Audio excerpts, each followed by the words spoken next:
السلام عليكم، مرحبا بكم في القناة وفيديو جديد. كيف ما لاحظتوا اليوم عندي شوية ديال التنظيف في الدار وأيضا في الكوزينة. وأنا كنقوم بهذا التنظيف هذا، غنقوم بواحد العملية ديال تعسيل هاد القشور ديال الليمون، تقريبا 2 ليمونات قشرتهم بحال هاد الطريقة هادي، يعني طروف كبار. غنوضعهم في واحد الكاسرونة أو غنعمر عليهم الماء بارد وغنعملوهم يتسلقوا تقريبا 15 دقيقة السلقة الأولى. إلا كنا كنساو يعني نبقاو مقابلينهم، أنا غنعمل شغلي وفي نفس الوقت ملي غدوز 15 دقيقة يعني عيني عليهم، الما ضروري ما يتبخرش الما كامل باش ما يتحرقوش. غنسلقهم السلقة الأولى، نحيد الماء ونغطيهم مرة تانية بالما بارد ونردهم يتسلقوا. كيف ما قلت لكم في نفس الوقت كنقوم بالشغل ديالي في الكوزينة. أنا اليوم إن شاء الله غنمشي نتسخّر، فدُرت شوية بالثلاجة، يعني أنا الثلاجة في الحقيقة عندي منسية قليل فين كندور بها، فاليوم تحشمت ما قدرتش نوريكم الثلاجة بقوة ما مرونة، ولكن درت بها شوية. المهم هاد الليمون هذا سلقته 3 ديال المرات وأنا كنبدلو الماء، كل مرة تقريبًا 10 إلى 15 دقيقة، وهاد العملية هادي كتحيد المرورة اللي في الليمون. غنخليه يبرد منين نرجع إن شاء الله من السخرة غنكملو التعسيل ديال الليمون ديالنا.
من بعد ما رجعت للدار غنكمل العملية ديال التعسيل ديال الليمون.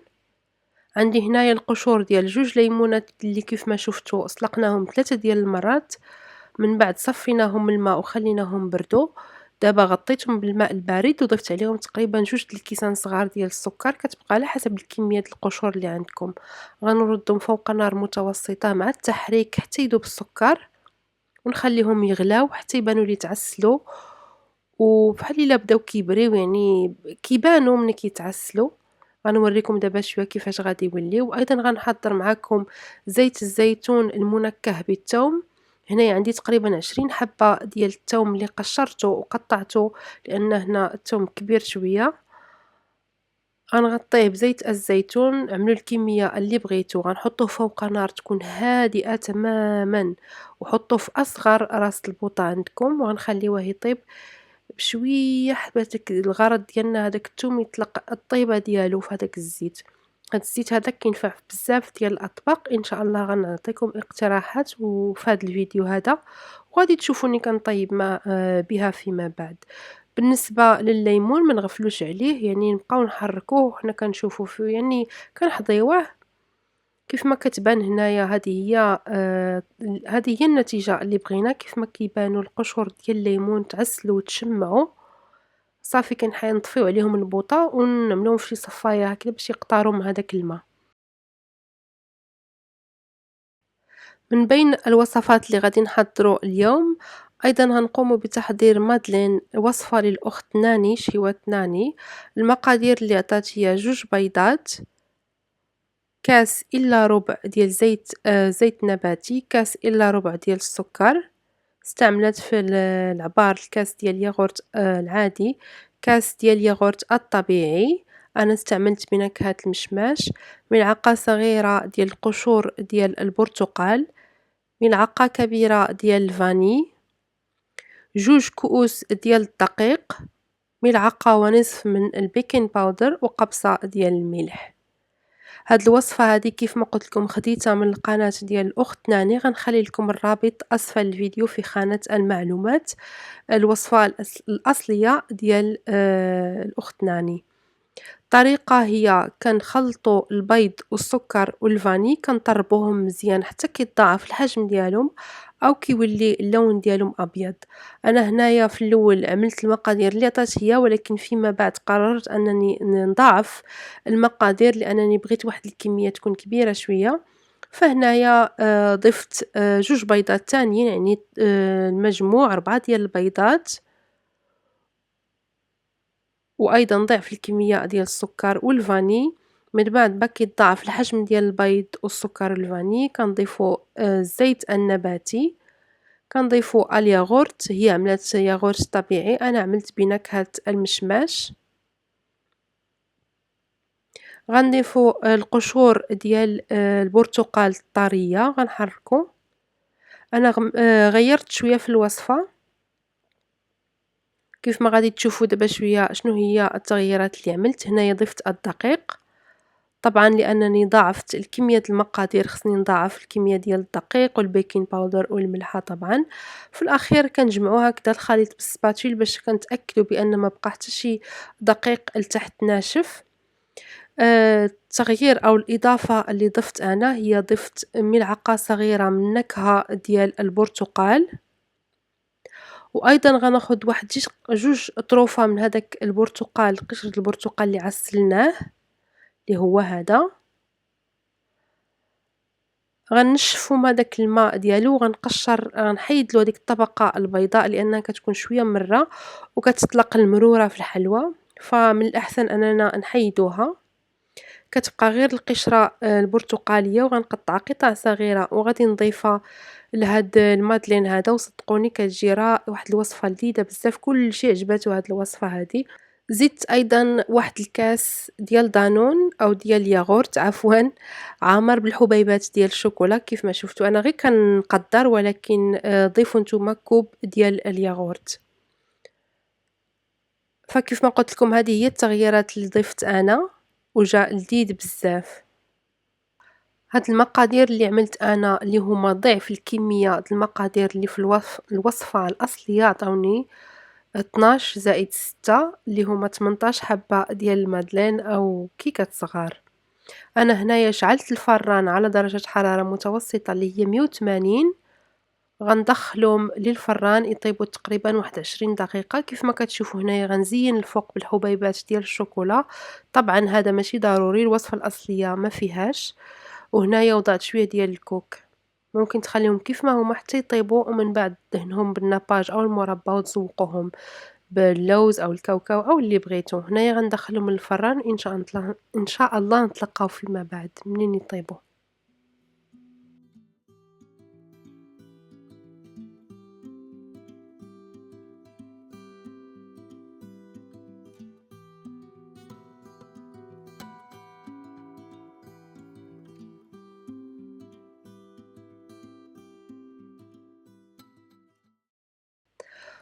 في الحقيقة هذه أول مرة كنجرب هاد الوصفة هذه ديال الأخت ناني، وهذه هي النتيجة.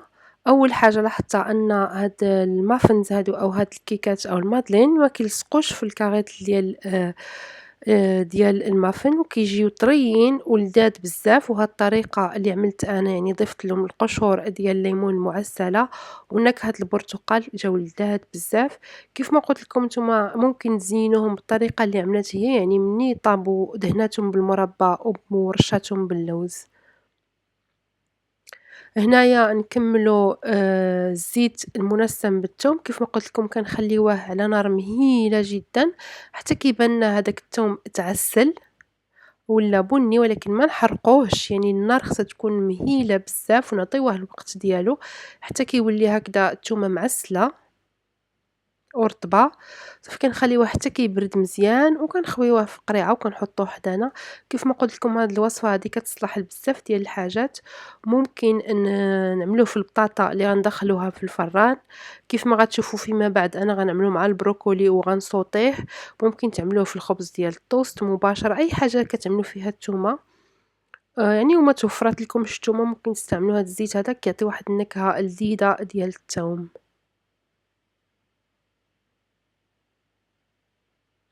هاديك التوم اللي بقات ليه شوية ديال الزيت طبعًا غنحتفظ به.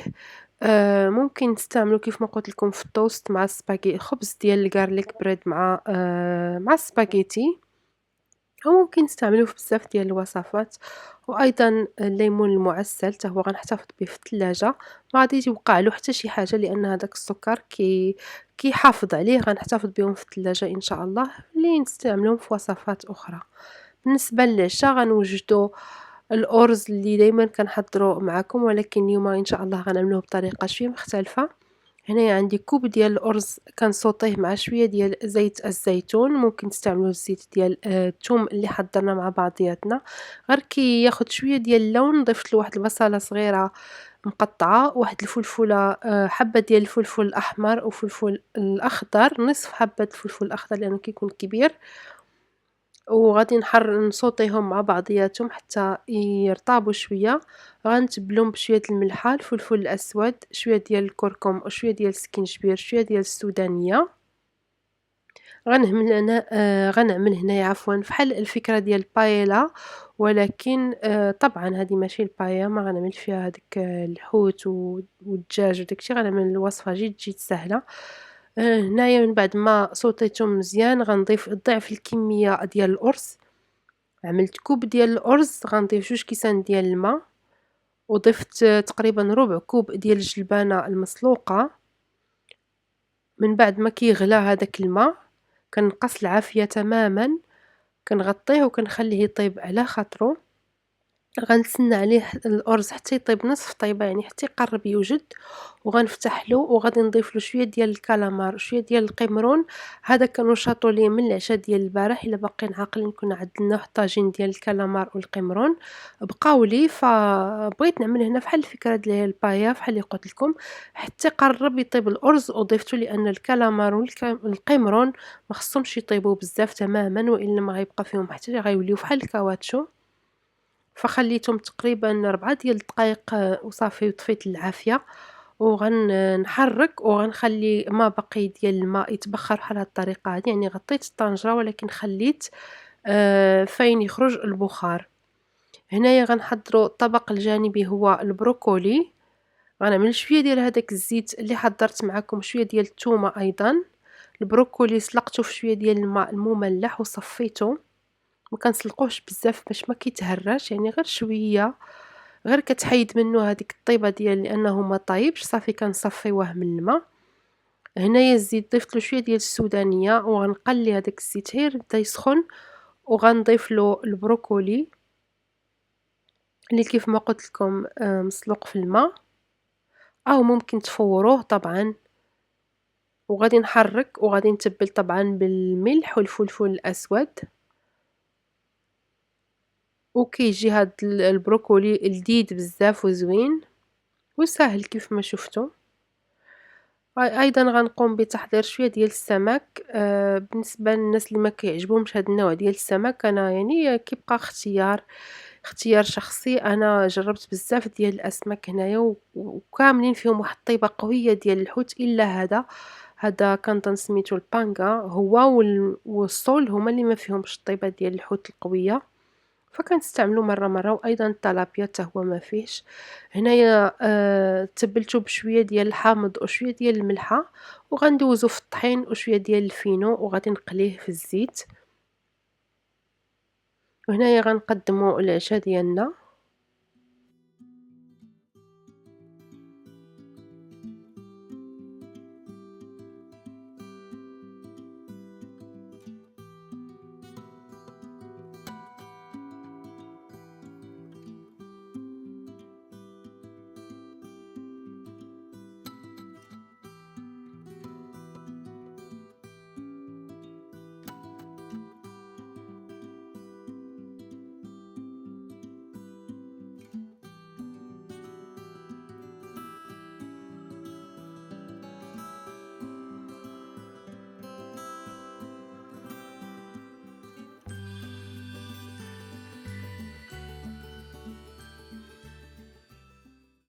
كان هذا هو العشاء ديالنا اليوم، سمك مقلي، زينت الطبق بشرائح ديال الطماطم وقطع ديال الحامض وعفوا الأرز اللي طيبناه بالخضر بالكالامار وبالقمرون، البروكولي اللي سوطيناه بشوية ديال الزيت ديال الثوم.